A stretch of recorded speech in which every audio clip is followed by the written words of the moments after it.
The room is already warm when it happens. The song is mid-line.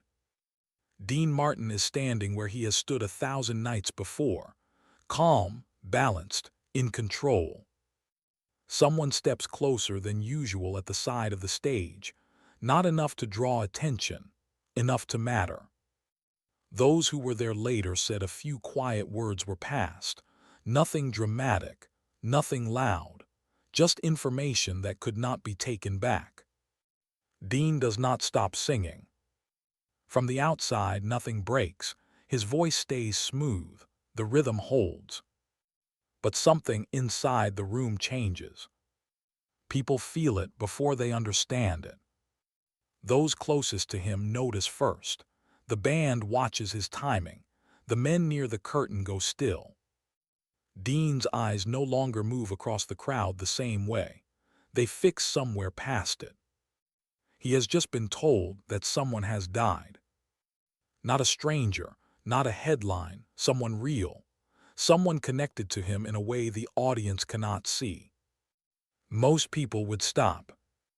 Most people would step back and let the room know something is wrong. Dean keeps singing. The song goes on longer than it should feel comfortable. Applause comes, but it lands softer now. The audience does not know why. This is the second where everything could turn, where the night could break open.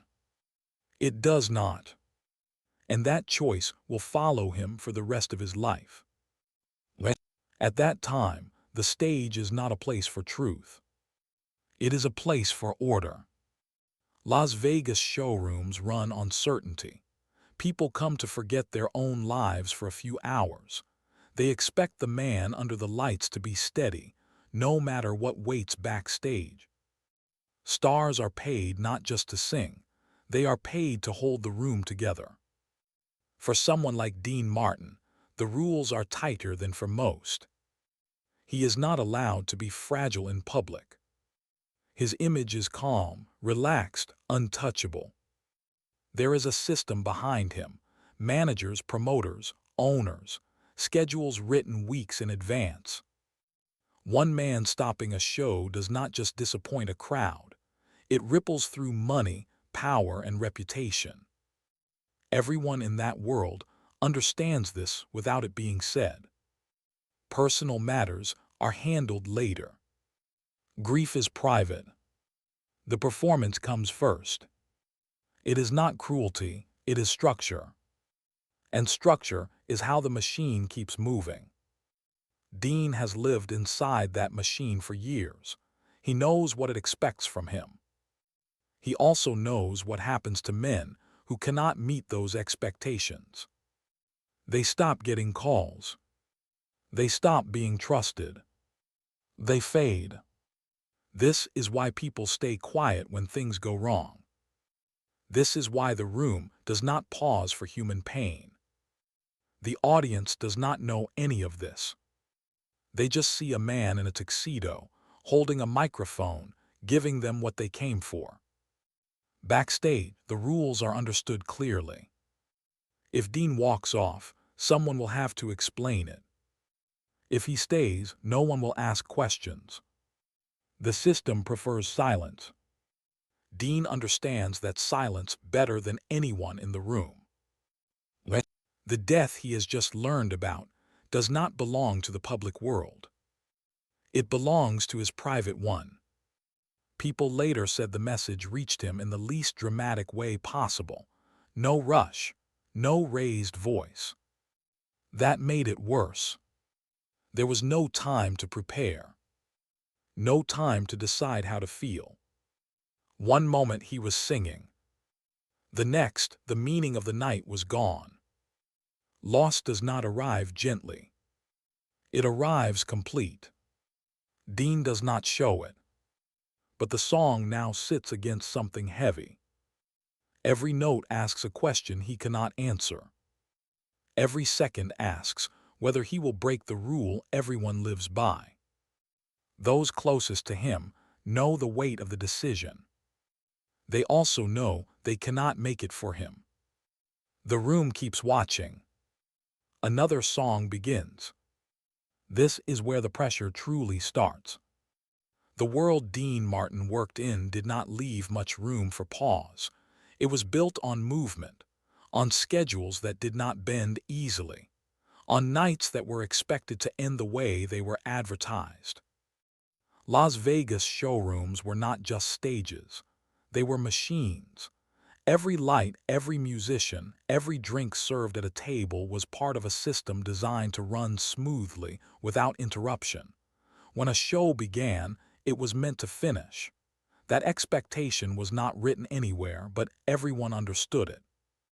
People came to these rooms to forget what waited outside. They came with problems they did not want to carry for a few hours. The man on stage was there to hold that escape together. If he faltered, the illusion broke. And once broken, it was hard to rebuild. For performers at the top, the rules were even tighter. Fame did not bring freedom. It brought responsibility. Dean Martin was not just singing for the audience in front of him. He was representing a promise. That promise was calm, reliability, ease. He was expected to make it look effortless, no matter what was happening behind the curtain. In this world, stopping a show was never a simple act. It affected contracts, relationships, and reputations. Promoters remembered who caused problems. Owners remembered who disrupted the room. Word traveled fast, and it rarely softened with distance.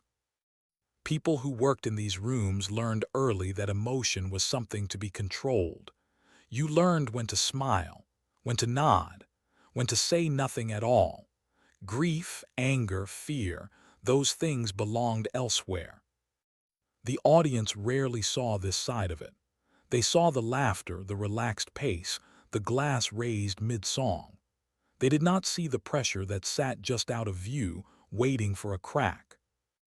Dean understood this system deeply. He had grown inside it. He knew how quickly respect could turn into doubt, how one moment of weakness could change how people spoke your name when you were not in the room. This was not cruelty, it was survival. The men who lasted learned how to carry things quietly. They learned how to keep their faces still while their lives shifted underneath them. They learned that the room did not care why something went wrong. It only remembered that it did. There was also an unspoken hierarchy in these spaces. The stage belonged to the performer, but it was never fully theirs. Power sat in the shadows, in the men who owned the buildings, in the men who financed the nights, in the men who decided who would be invited back. To stop a show was to challenge that balance. It meant forcing everyone else to adjust around your pain. That kind of disruption was rarely forgiven. Dean had seen others test those limits. Some were quietly pushed aside. Others disappeared from the rooms they once commanded. The lesson was clear enough without being spoken aloud. So when something personal happened, most men waited. They finished the job. They handled the rest later. This is what the system demanded. On that night, as Dean stood under the lights, the rules were all still there. Nothing about the room had changed. The band played on. The audience waited for the next familiar moment. The difference was internal. He was now holding something that did not belong on a stage. Something that could not be explained without breaking the illusion completely. Walking away would have been understandable. Many would have supported it, but understanding did not erase consequence. The system did not run on sympathy. It ran on continuity. Dean knew this better than anyone watching him. He had built his career on being steady, on never letting the room see him strain, on giving people exactly what they expected, even when it cost him something. That expectation was now pressing down harder than it ever had before. And the longer he remained standing there, the heavier it became. The news does not land as an idea, it lands as weight. People later said Dean did not react because he could not afford to. That is only part of it. The truth is simpler. Some information changes the body before it reaches the face. This was that kind of news. The person who had died was not part of the public story around him, not a name the audience would recognize, not someone tied to the image that followed him on stage. This was someone from the private side of his life, where no applause reached. That is what made it dangerous. Public loss can be shaped, it can be explained, it can be shared. Private loss has no shape. It arrives unfinished and demands space immediately. Dean did not have that space. Those who knew him well understood how carefully he kept those two worlds apart. On stage, he was ease itself. Off stage, he guarded what mattered to him closely. He did not speak often about the people he loved. He protected them by keeping them out of view. Now one of those people was gone. There was no moment to sit with it, no room to ask questions, no time to feel anything fully. The message was brief because it had to be. The show was still moving. The room still expected him to lead it. Loss like that does not ask permission. It simply settles in. The risk was not only emotional, it was structural. If he allowed himself to feel what the news demanded, the performance would change. His voice might falter. His timing might slip. The audience might see something they were never meant to see. That exposure would follow him far longer than the night itself. Dean understood this instinctively. He had spent his life reading rooms. He knew how quickly attention could turn, how easily sympathy could become discomfort, how fast control could dissolve once it was questioned. What he stood to lose was not just composure, it was identity. The man on stage was expected to be unshaken. That expectation was fragile. Once broken, it could not be repaired with explanation. People did not come to see Dean Martin struggle. They came to see him glide through the night untouched. Inside him, something very human was asking for release, to stop, to step away, to acknowledge what had just been taken from him. Around him, everything else asked for silence. The band continued. The lights stayed warm. The crowd leaned forward, waiting for the next familiar beat. None of them knew they were now sharing a room with grief. That contrast sharpened the moment. Laughter came at the wrong time. Applause felt distant. The music, once comforting, now moved like a reminder that the world had not paused. Dean felt the separation clearly. The life he was losing existed nowhere in this room. There was no place here for it to be honored, no one to say its name. If he left the stage, that loss would become public. It would demand explanation. It would reshape the night for everyone present. If he stayed, it would remain his alone. People later said that this was the moment where the decision truly formed, not as a dramatic choice, but as a quiet closing of options. Each second he remained standing narrowed the path back. The audience saw a man performing. Dean felt a man holding something that could not be put down.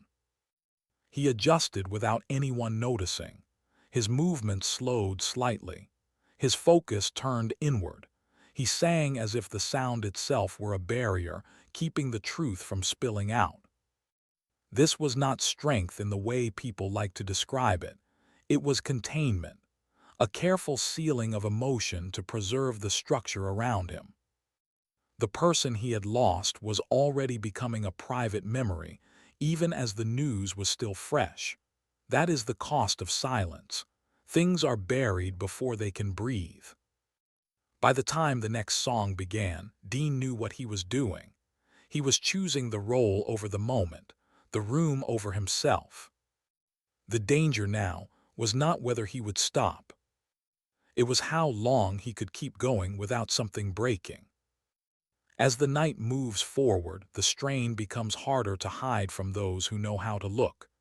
Dean does not miss cues, but his precision now feels deliberate, as if each movement requires thought.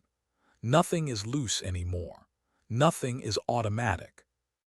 The band senses it first. They follow him closely, watching for signs they have learned to read over years together. A glance held a second longer than usual. A pause that feels measured, not relaxed. They understand something is wrong, even if they do not know what. Backstage, word settles quietly, not announced, not explained, just understood. People lower their voices, movements slow. No one wants to be the one who interrupts him now. On stage, the audience remains unaware. They laugh where they always laugh. They clap when the song ends. To them, the night is still working as promised. That is where the cruelty of the moment sharpens. Dean is now carrying two realities at once. One belongs to the room, the other belongs only to him. Each minute that passes stretches the distance between them. The pressure does not arrive as a single blow. It builds through small, relentless moments. Another song begins, another round of applause, another reminder that time is moving forward without mercy. Every song he finishes becomes a point of no return.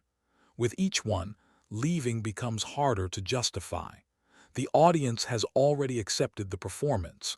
Stopping now would demand answers he cannot give. Those closest to the stage feel the tension growing. They watch him more closely now, not out of concern alone, but out of fear. Fear of what might happen if the control slips even slightly. There is a moment, quiet enough to be missed, where Dean adjusts his stance and steadies himself. Not theatrically, not for effect, just enough to stay upright inside. People later recalled that this was when the room felt different. Not loud, not chaotic, just heavier, as if the air itself had thickened. This is where the escalation truly lives, not in confrontation, not in raised voices, but in endurance. Dean is not fighting anyone. He is holding something back. The injustice of it sits just beneath the surface. The world expects him to perform as if nothing has happened. The system does not pause for death. It does not bend for grief. It rewards those who keep moving. That expectation presses on him now with full weight. He understands that no one will stop the show for him, not unless he forces them to. And forcing them would mean breaking the order that has kept him safe for so long. There is also the quiet awareness that people are watching, even if they do not know what they are watching for. His reputation has been built on control, on never letting the room see him sweat. Losing that control here would change how this night is remembered. It would change how he is remembered. So he stays. Another song ends. The applause comes again, louder now, almost insistent. The crowd wants more, they always do. Inside him, the cost is climbing. Grief does not fade when ignored. It sharpens, it looks for cracks. Dean feels it pressing against his composure, testing it. Each note he sings is a negotiation. Each breath is measured. This is no longer about finishing a show. It is about whether he can carry this weight without letting it spill into the room. There is a point late in the set where those nearest the stage sense something final settling in him. Not panic, not collapse, something firmer. This is the irreversible moment. By continuing now, after carrying the loss this long, he is choosing a path that cannot be undone. The show is no longer just a performance. It has become a container for his silence. Leaving now would not release him. It would only expose what he has already buried. So he makes the decision fully, even if no one hears it spoken. He will finish, not because it is expected, but because stopping would cost him something he cannot afford to lose. The pressure does not ease after that. It hardens. And once it hardens, there is no turning back. There is a point in a night like this when the room starts listening differently. Not because anything obvious has happened, not because the lights change or the music swells. It is subtler than that. It is the way people sense that the man on stage is somewhere else, even while he remains right in front of them. Dean reaches that point without announcing it. Those who were there later said the calm in him became almost too steady, not relaxed, not casual, controlled in a way that made the air feel still. It was as if he had stepped into a place inside himself where nothing could touch him, because if it did, he would not be able to stand. The next song begins. His voice stays smooth. He does not push it. He does not change the tempo. He does not perform grief. He simply continues as though the words were now carrying something heavier than they were meant to carry. Between songs, the silence stretches. The audience claps, but the applause does not rush to fill the space the way it usually does.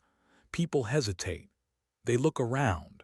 Some lean forward as if they are trying to understand what they cannot name. Backstage, no one moves unless they have to.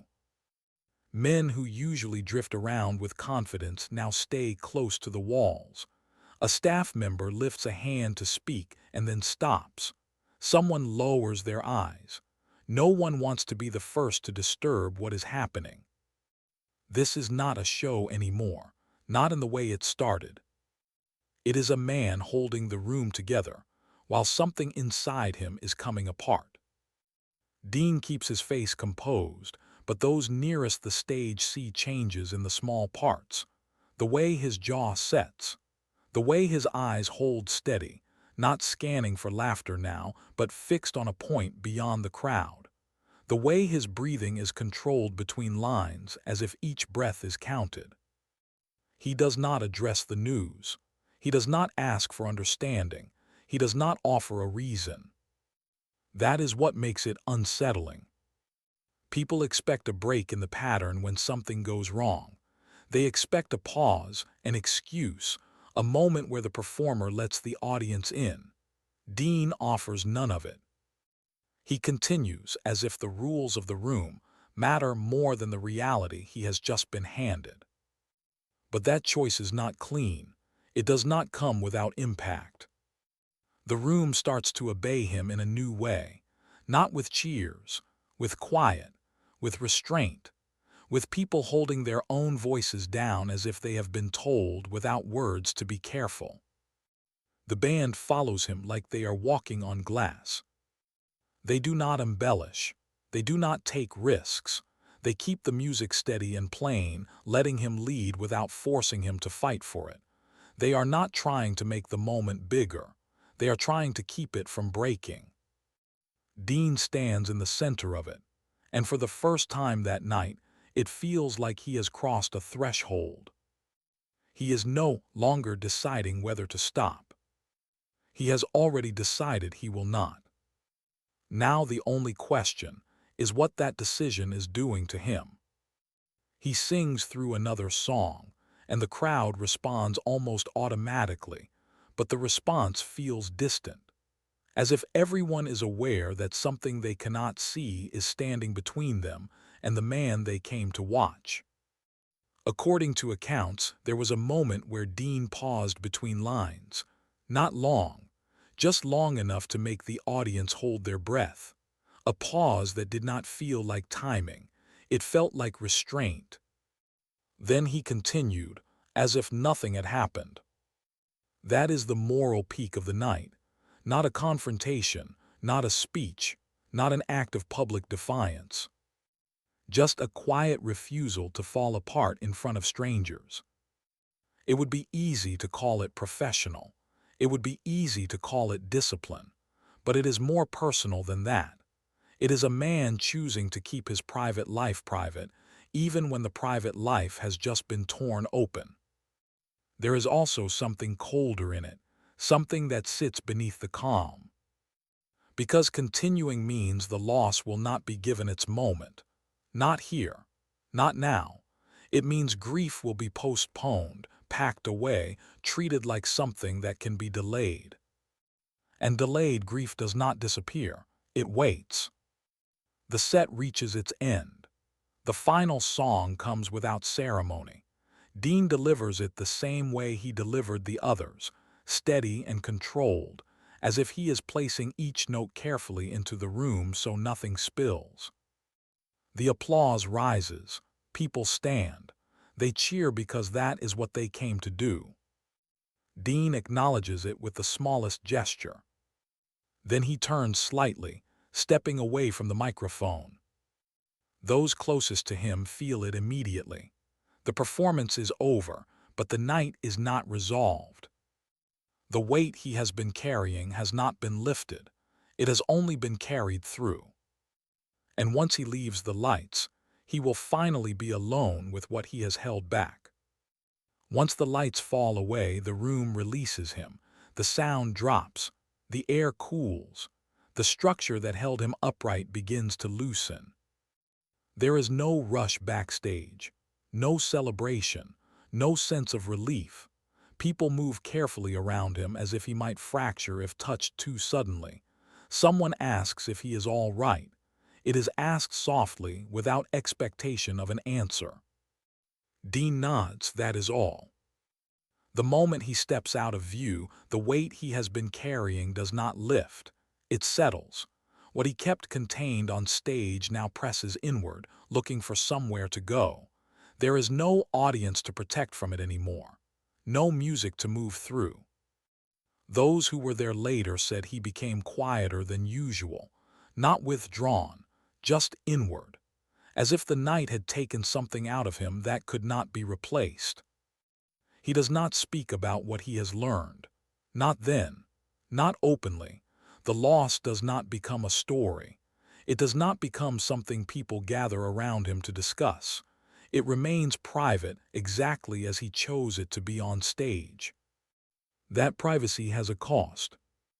Grief that is postponed does not disappear. It reshapes itself.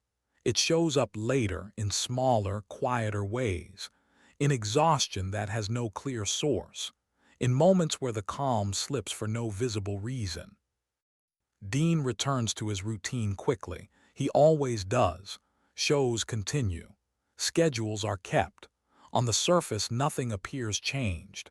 That is what the world sees, and that is what it remembers. But those closest to him notice differences that are harder to explain. A distance that was not there before. A restraint that goes beyond performance. A sense that something has been closed off permanently. The choice he made that night becomes part of him.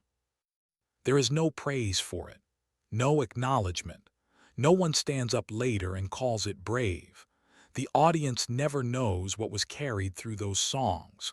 The night is remembered as another smooth performance in a long run of them. That silence is part of the cost. Privately, Dean understands what he gave up. He gave himself no space to break when the loss was fresh. He chose composure over release, order over instinct. It protected the room. It protected the system. It protected the image that had taken him years to build. It did not protect him. Loss has a way of finding its way back in, not as a single moment but as an accumulation, quiet reminders, empty spaces where someone used to be. Thoughts that arrive uninvited when the noise finally fades. People later said that Dean never spoke about that night directly. If he did, it was in fragments, a reference, a look, something left unfinished. He did not shape it into a lesson or a story. That too was a choice. The man on stage had finished his job. The man off stage carried the rest alone. There is a kind of damage that comes from never letting yourself be seen in pain. It keeps you functional. It also keeps you isolated. Dean lived with that balance for years, but this moment deepened it. From the outside, he remained steady, reliable, calm, the same Dean Martin people thought they knew. Inside, something had shifted. The knowledge that he could carry something that heavy without stopping stayed with him.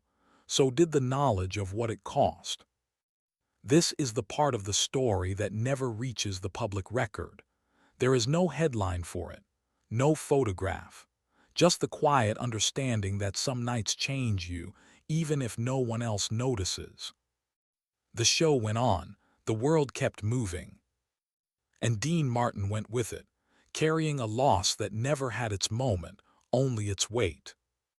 The story of that night does not travel far. It is not told in interviews. It is not shaped into a moment people point to when they talk about greatness. It survives in smaller ways, passed quietly by those who were close enough to feel it. For most people, Dean Martin remains exactly as he appeared on stage. Calm, smooth, untouched by the weight other men carried openly. That image never cracks in public, and that is partly because of what he chose to do that night. He proved something to himself that did not need to be proven to anyone else. He learned how much he could hold without breaking the surface. That knowledge stays with a person. It does not fade. It settles in and becomes part of how they move through the world. The moment does not turn him into something larger than life. It does the opposite. It makes clear how human he was beneath the polish, how much effort it took to remain composed when the room demanded it. Those who later spoke about him often mentioned his restraint, not just on stage but in life, how he did not rush to explain himself, how he rarely asked to be understood. That quality did not come from ease, it came from practice. The night he sang through loss became one more layer of that practice. There is a temptation to frame moments like this as strength, to turn them into proof of discipline or professionalism. But that language misses something important. What Dean did was not about toughness. It was about choosing which parts of himself the world was allowed to see. He chose silence. That silence protected the illusion people came to him for. It also protected the people he loved, whose lives were never meant to be part of the show. In that sense, the decision was consistent with who he had always been. But silence also asks for payment. Over time, the weight of unspoken moments changes how a person understands themselves. Dean never became bitter. He never publicly unraveled. But those closest to him sensed a deeper quiet in him after certain losses, a sense that he had learned not to expect space for grief. The legacy of that night is not found in recordings or reviews. It is found in the way he continued to approach the stage, with control, with distance, with an understanding that performance was not a place for truth, but for containment. That understanding defined him as much as his voice did. People later said that Dean had a way of holding rooms without demanding anything from them. He did not ask for attention. He assumed responsibility for it. That night showed the cost of that approach more clearly than any other. He did not ask the audience to carry his pain. He carried it himself. There is something quietly moral in that choice, not because it is admirable, but because it is revealing. It shows a man who understood the boundary between his life and his work, and who was willing to suffer privately to keep that boundary intact. The world rewards that kind of composure. It also forgets the toll it takes. Dean Martin's legacy is often framed around ease, around the sense that nothing ever weighed him down. The truth is more complicated. Some of the heaviest moments of his life passed through him without leaving a public trace. That night was one of them. The song ended. The lights dimmed. The audience went home satisfied. They never knew what had been carried through the room with them. Dean did. And in the years that followed, that knowledge remained quiet, steady, and unresolved. Not as a story to be told, but as a truth to be lived with. That is how the moment lasts, not loudly, not proudly, but faithfully inside the man who never let it be seen.